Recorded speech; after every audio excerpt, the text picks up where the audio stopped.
Inorganic chemistry.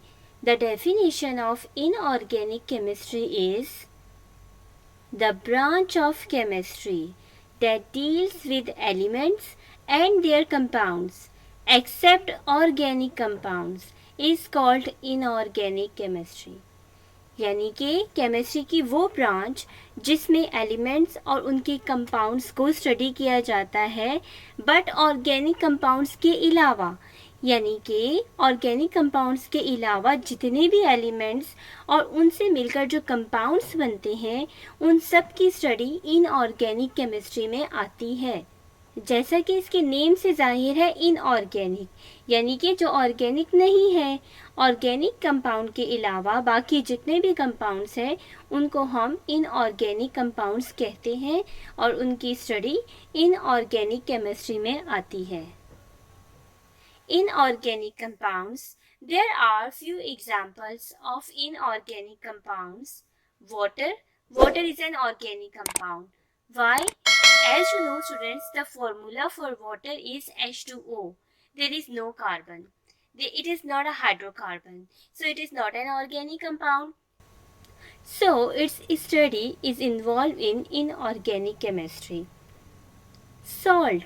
There are many types of salt. If I talk about the common table salt NaCl, आप देख सकते हैं कि it is not a hydrocarbon, it is not carbon containing compound and it is not organic compound. So NaCl की study inorganic chemistry में आएगी।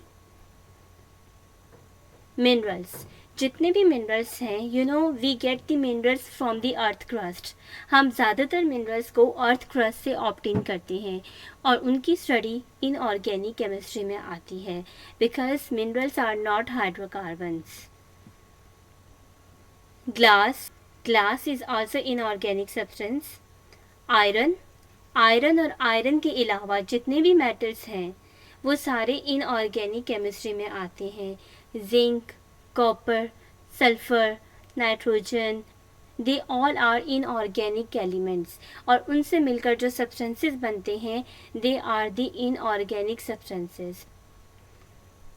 Steel is also an example of inorganic compound और substance.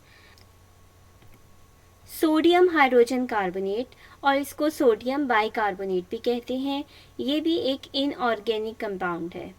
Y? आपके mind में question आ सकता है कि it contains the carbon and it also contains the hydrogen, so why it is not considered as hydrocarbon और why it is not considered as organic?